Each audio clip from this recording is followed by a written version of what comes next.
Hello, everyone, and welcome back to the Oscars Project. We are discussing the 1968 Best Picture, Oliver.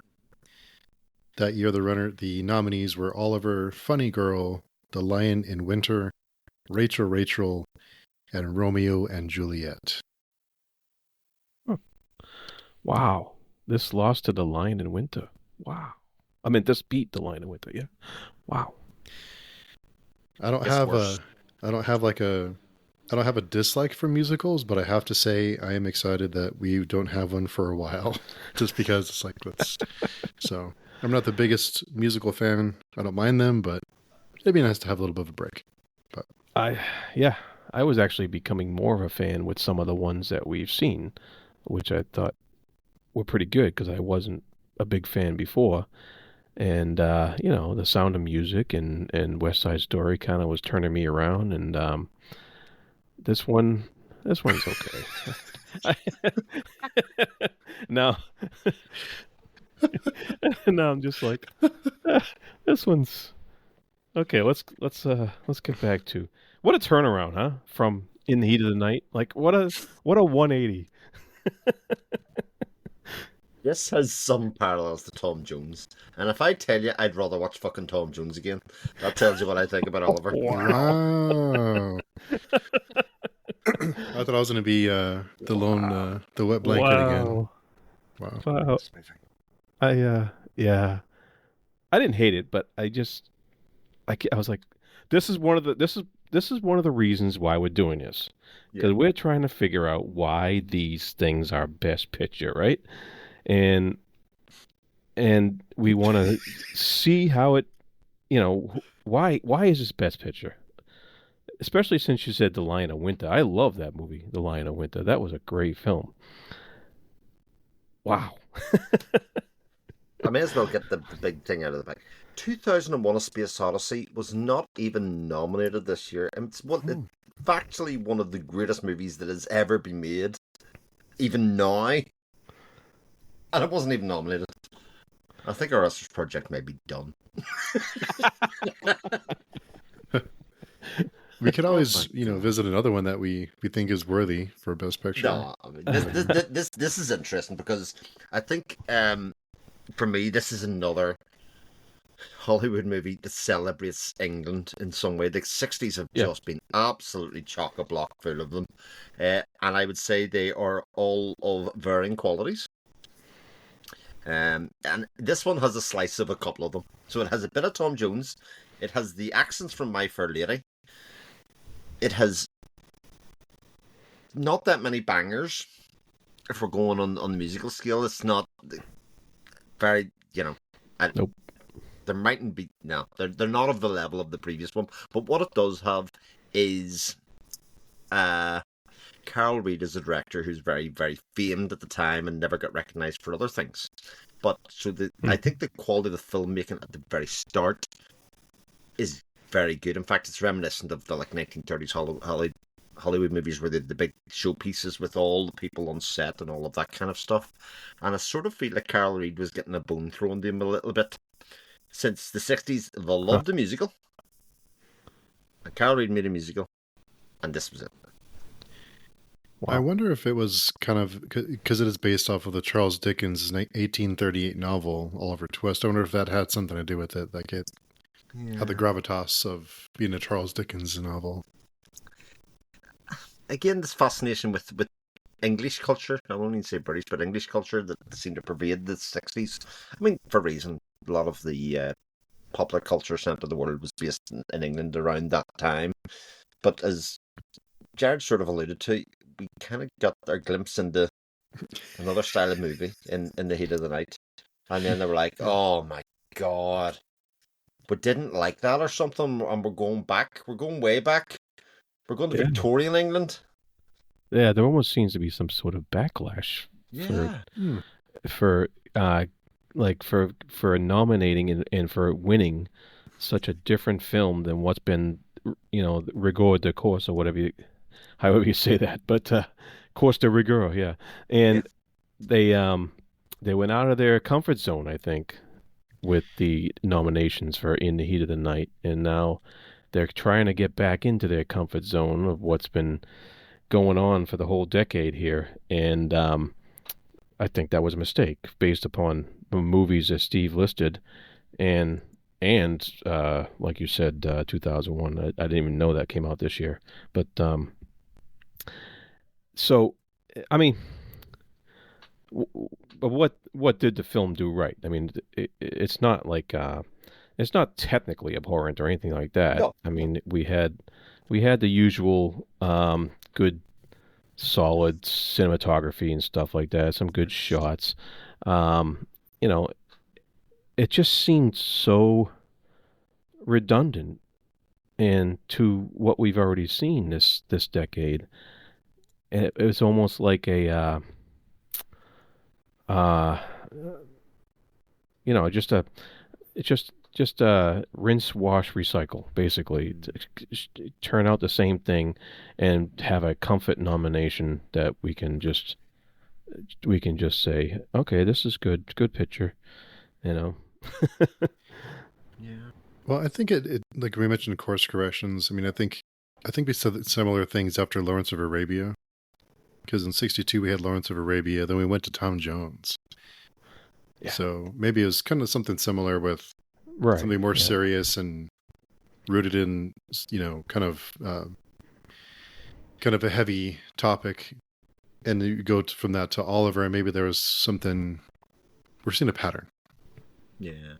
Sure. I Right. I think it's also telling that this is the last musical winner in the year. I think this might have been a bit like we're feeling after watching it, but we're obviously doing this in much quicker succession than people would have done it in real time. But they're like, right, enough of this. There is another world of cinema out there, and like this year in cinema was quite strong. Like the nominees that you read out there are an excellent group of films.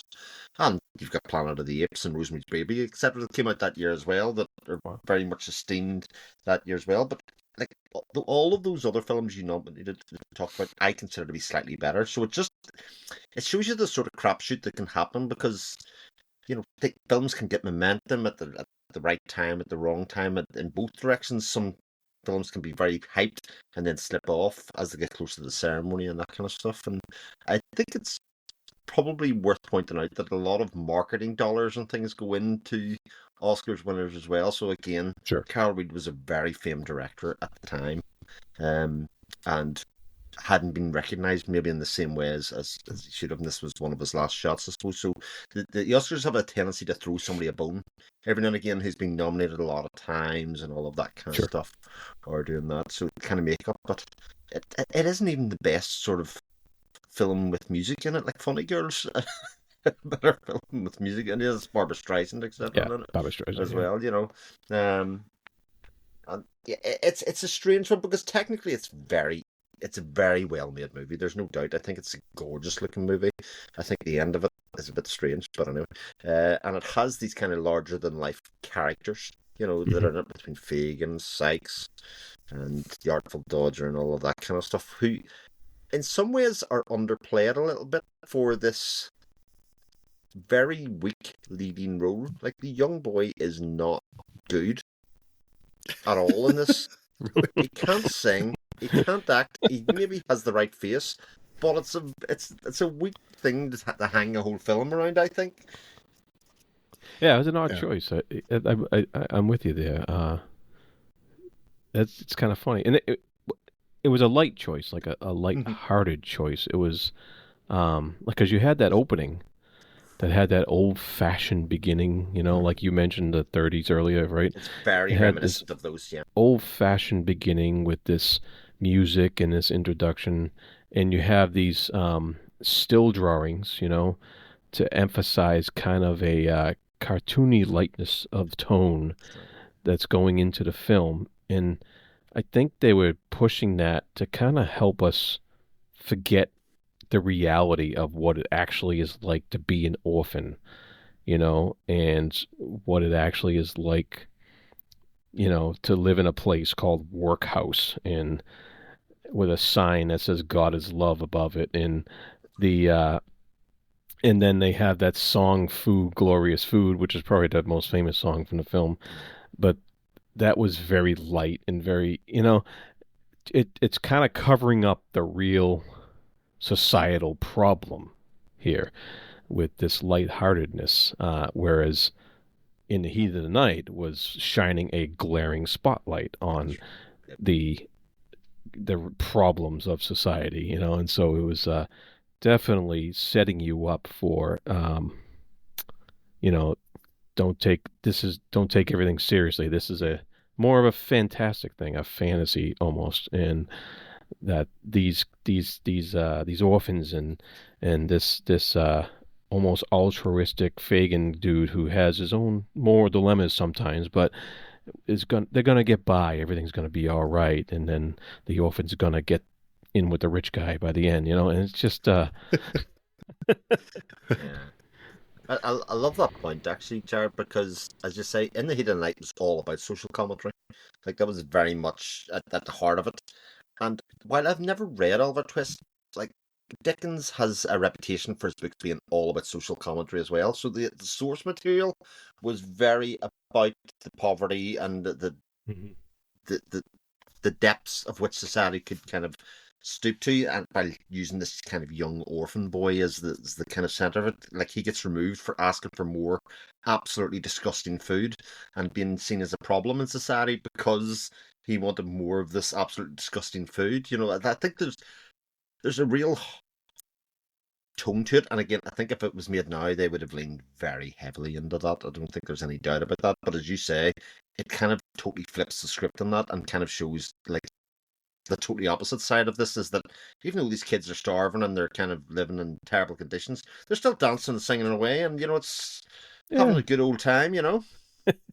everything be fine. It's good. Don't It'll be worry about it. fine. You know, It's Pop funny along. you mention that just because I think in contrast to something like Sound of Music, it gets when it gets very serious, it gets very serious, Mhm. and it's not really. This movie is much more aloof and kind of more of a children's movie. I kind of felt like from the beginning, Yeah. you have more of a like a kid's. It's meant for a different audience. Mhm. Yeah. But Yeah, it only really has one very serious moment, I think, and that's when Sykes attacks Nancy. Like and that's obscured obviously by the stairs and whatever else. Like that bit's quite dark in a way, but it's obscured and kind of brushed over again in that way. It's kind of alluding to the fact that it is seen for all ages, for all people, all of that kind of stuff. For kids. Yeah. Yeah. It, and I think it was not even. I think it was in the late '70s when Disney did their version with the cat and all that stuff.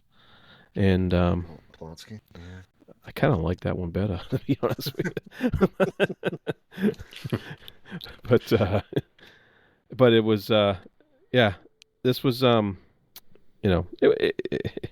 was because they did bring up various things that could be looked upon as really um, despicable, like boy for sale. Like really, they're yeah, selling a boy, yeah, and I'm just like, door to door. okay, door to door, yeah. And he had the fat governors behind the they had this huge feast and stuff, and it was very comical. And but if you really think about it, how grotesque is that? That these guys are living off the fat of this organization or whatever, and the kids are starving the next door, eating gruel and asking for more. And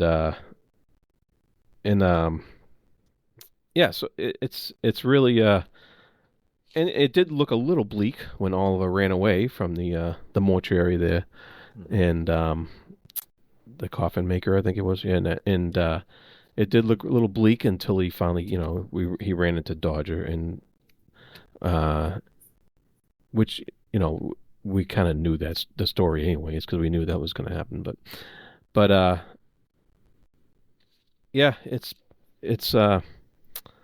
there wasn't much sense of, oh no, what's going to happen next, any worry for the characters or any worry or stress about how things were gonna go. You kind of knew everything was gonna be all right just by the tone of the film itself.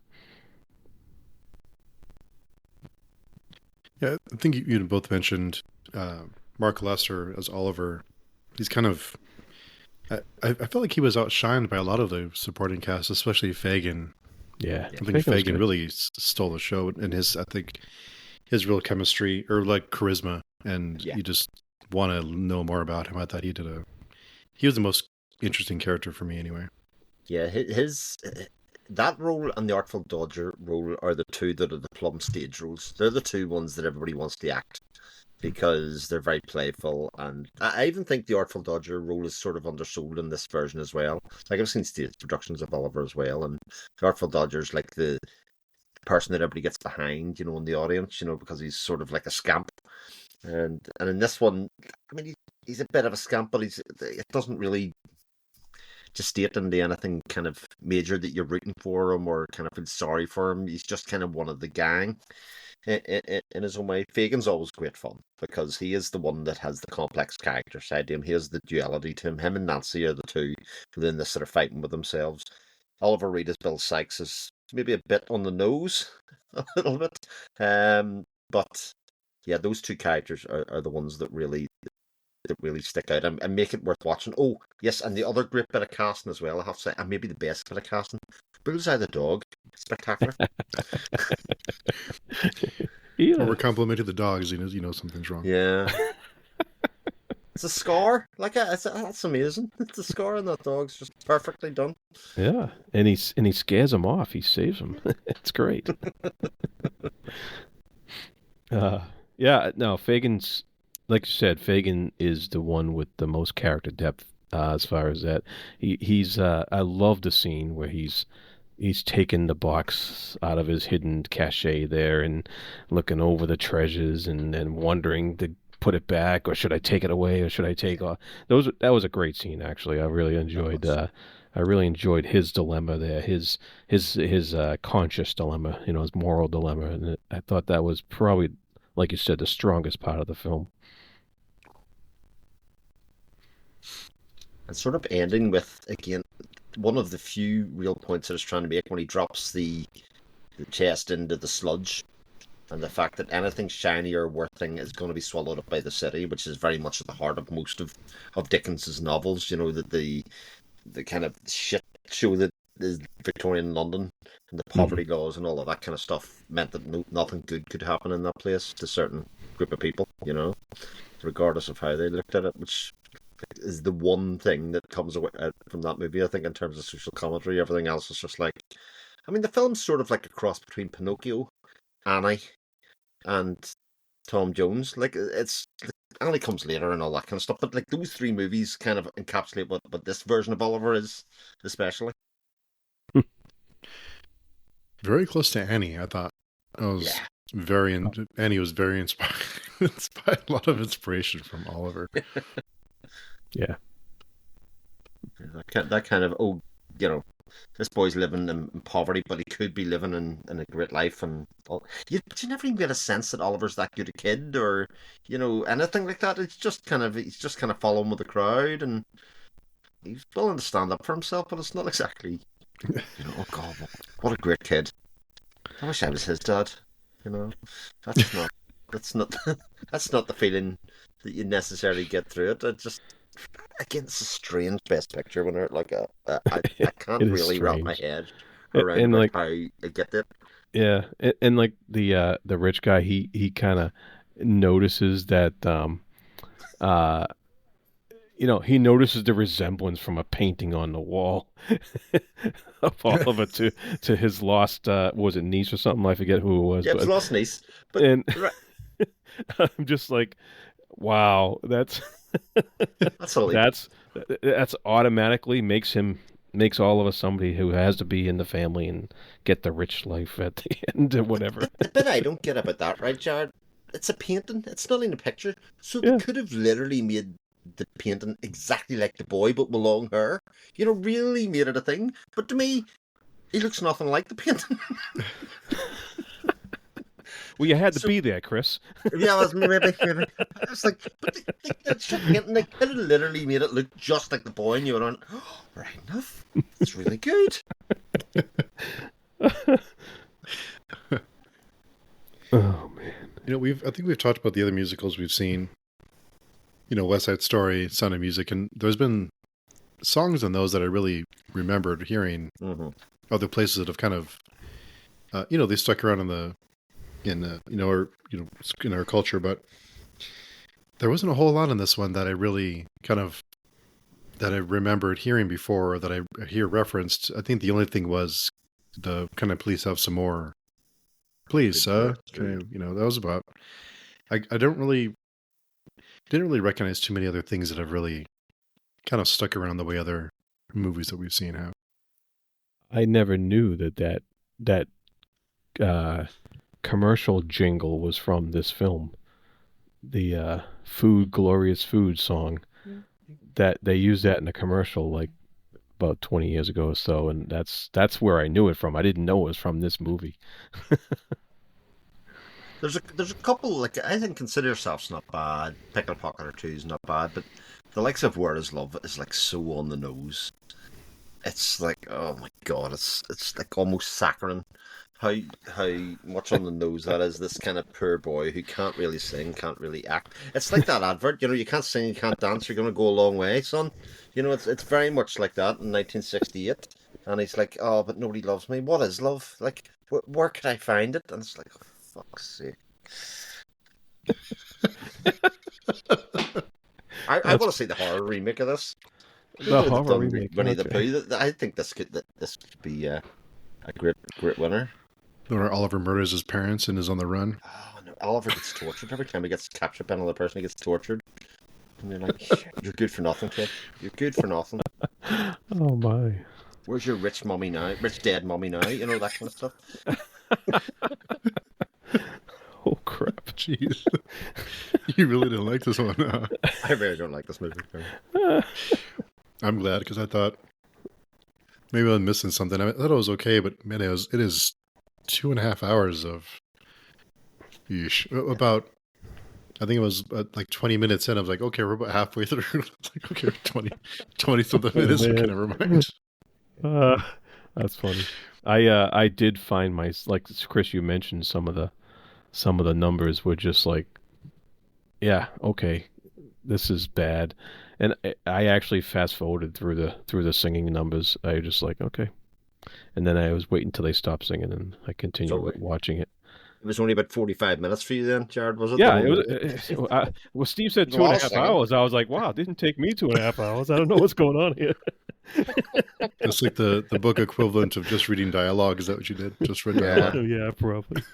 I just some of them I just didn't need it. I was just like, okay, I got the point. Yeah, tough one. It's just, for me, it's not at the level of some of those great musicals that came before. Like, I think that's on multiple levels, not even just on the songs, but I think on structure, performances, storytelling, drama, all of that kind of stuff. A lot of them, I just have it a little bit more. I mean, you go to from Julie Andrews to Oliver. It's like, yeah, that's a tough act to follow. Definitely, yeah. I did like the introduction of Sykes. I thought that was pretty well done. I liked how he was introduced in the shadows, and he was a silent shadow. He didn't talk much. He didn't, and he was a little bit menacing and stuff like that. And I was hoping his character would stay that silent type and stuff like that from the shadows. And then it it turned a little goofy when they finally turned the tables on him and stuff like that. But and it became less menacing and just nicer. Like the whole film was setting you up to have that lightness, nicer tone. But when he was first introduced, though, it was promising. It was and you pointed out that one scene where he does beat Nancy behind the scenes, so to speak, and that did seem a little off. It caught my attention because it seemed a little off from the rest of the film. And I don't know what if that was their intention uh, during the making of the film to have that one little dose of reality or meanness or whatever we want to call it, be that dark and then go back to you know the lighter side of the story. The scene itself was also very dark and a lot of shadow and a lot of not as well lit as the rest of the film. And so maybe they were just trying to make that point, that kind of thing is not to be taken lightly. Who knows? But uh, I just it would have been a pretty cool. I think this could be a good film. Not this film, but it could be made into a good film. This story, um, if An animated film, perhaps. yeah, Disney film, yeah.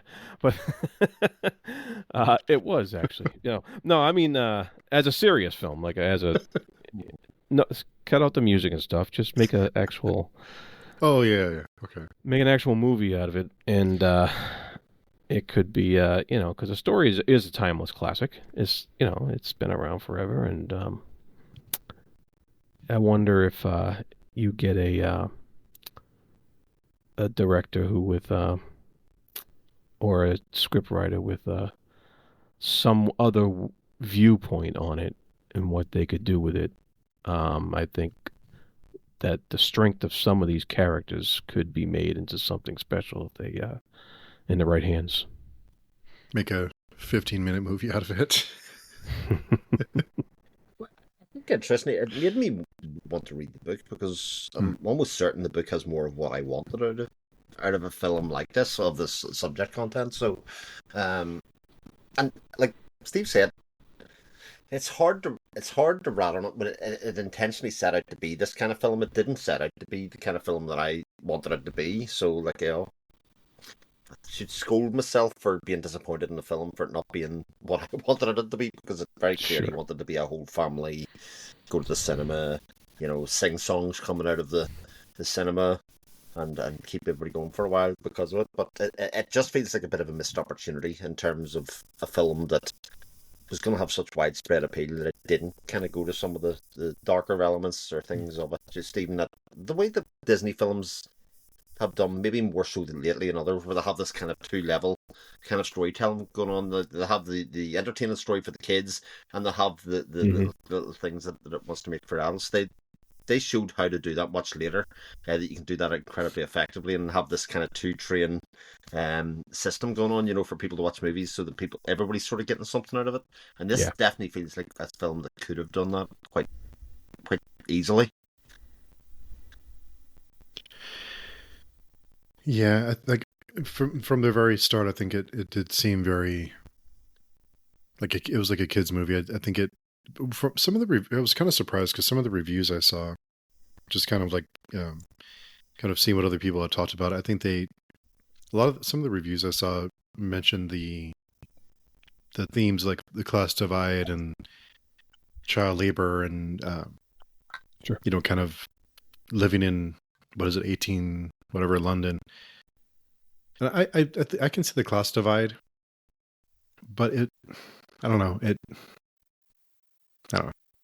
I didn't have a whole lot to walk away with. Yeah. They glossed over it. Yeah. They glossed over it. They lightened it up. They stayed away from the nasty stuff. And It was very cartoon caricature, it was very much yeah. like a bit like Bill Sykes. Even when he goes nasty, he becomes almost like the cartoon villain, in some ways. Hmm. And that, although he does kill somebody at the end, so I mean, a weird cartoon. But yeah, but even the brightness and the change of the cinematography when he's in the house and everybody's singing outside and he's singing to himself because he's no friends at the in the balcony. Yeah, it was all a bit. In some ways, for a 2.5 hour movie, it didn't kind of expound upon any of those kind of things effectively, even with its longer running time, to kind of make it feel satisfying or to shed enough light on it.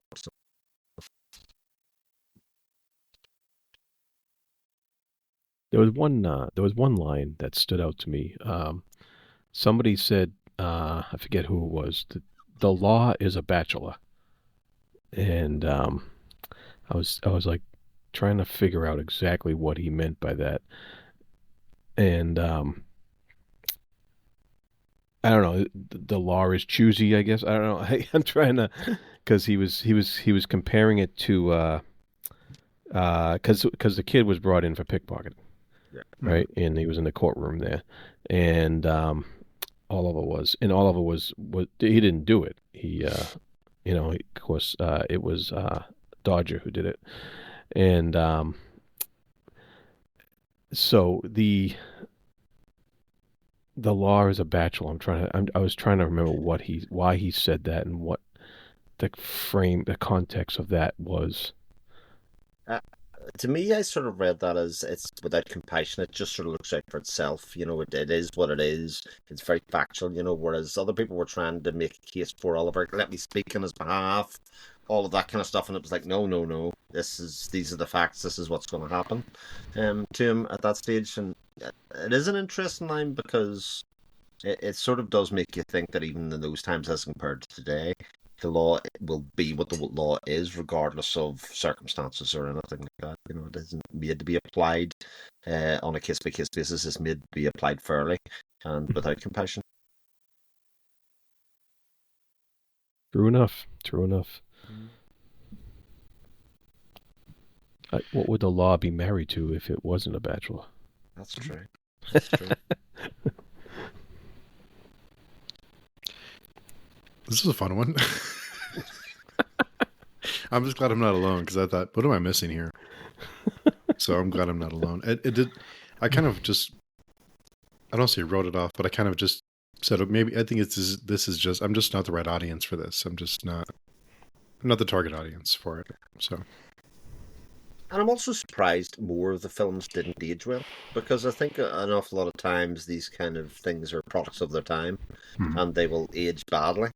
And I think, like I said, I'm surprised more of them didn't because, by and large, most of them are pretty good movies. And even Tom Jones, there wasn't a great lot of competition that year of the nominees they had, and it was doing its own thing. This year had a lot of competition, a lot of great movies that were out this year. And could have went any number of different ways. But I suppose it's sort of fitting that a musical wins the last Oscar ceremony of the 60s. Even though it was 68, there's still a year to go in that, but it's sort of fitting that that's sort of the end of that age. I think Tom Jones was against How the West Was Won. I think maybe that one wasn't as... Maybe the previous year having Lawrence of Arabia in kind of a similar, I don't want to say similar, but a desert setting, more of a more serious tone. Maybe that hurt its chances that year, but yeah.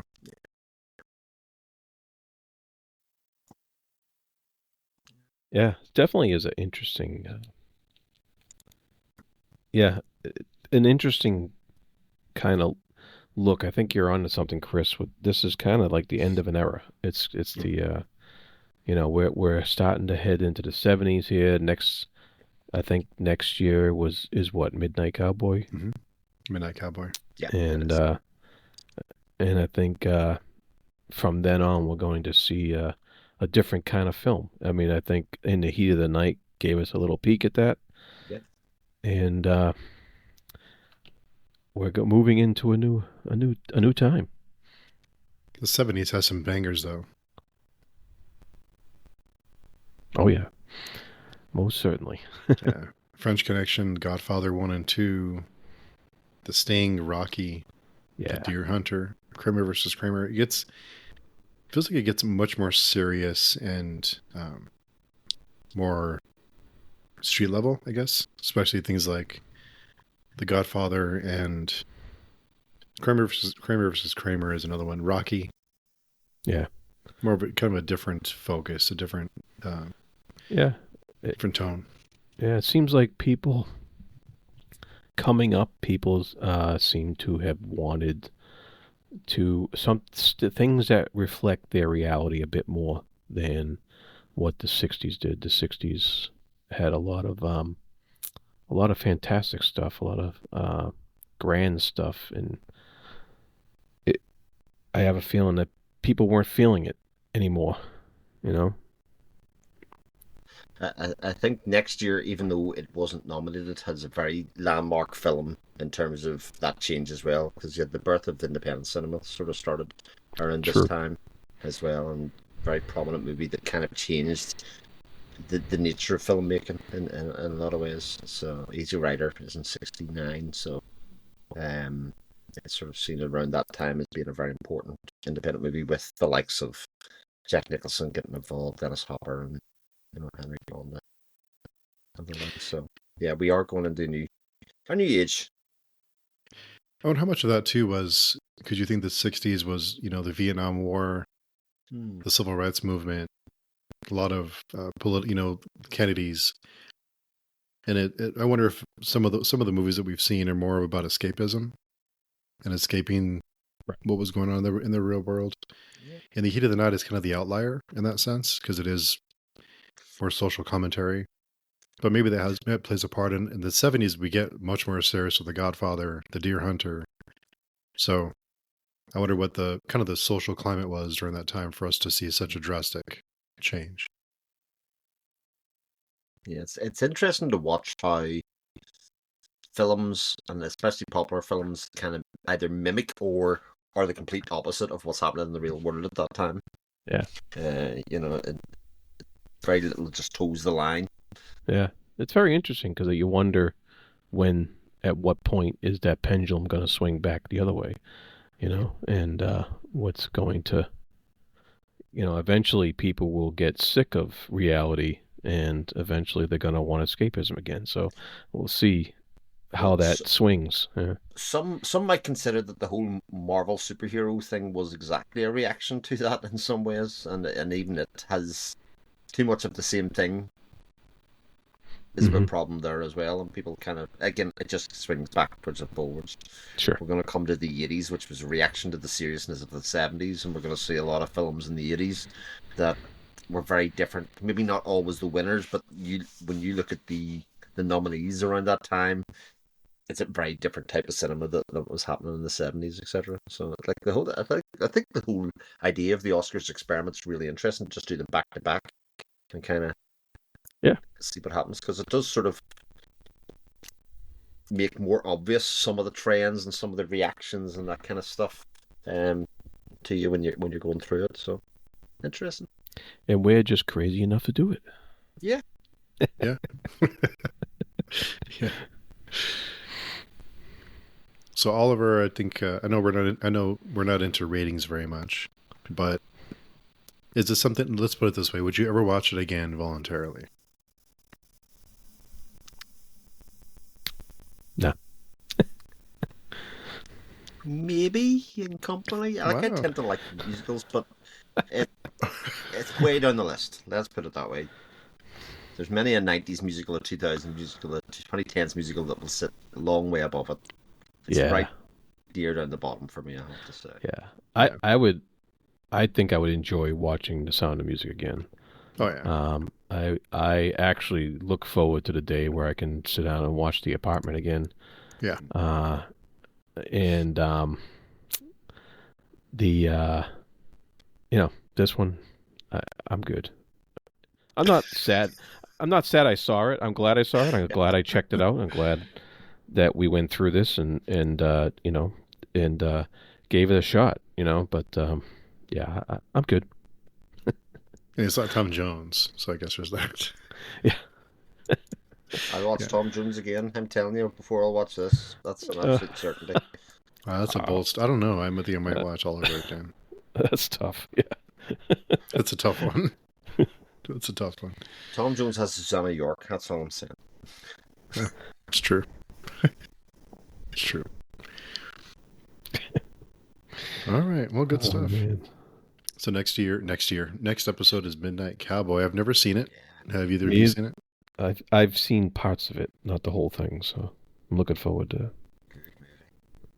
Don't even really know what it's Great about. review. So I'm not spoiled. That'll be good. It'll be interesting to go into it completely blind. Yeah. Forward to that one. Looking Okay. forward to that one, definitely. Right on. Good stuff. So until then, Chris, where can people find you?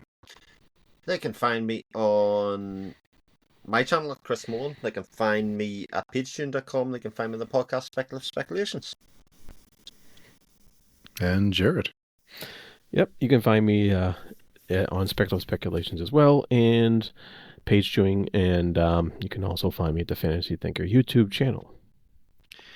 Yes, you can also find me on Speculative Speculations when I'm not working. You can find me on patreon.com. Come and join our little community. And if you are watching along, let us know if you are watching these movies along with us, and let us know what you think of them. I'll read some comments off each episode if you are so kind to leave some. So until next time, we will talk to everyone very soon, and thanks for listening. I'll talk to you very soon.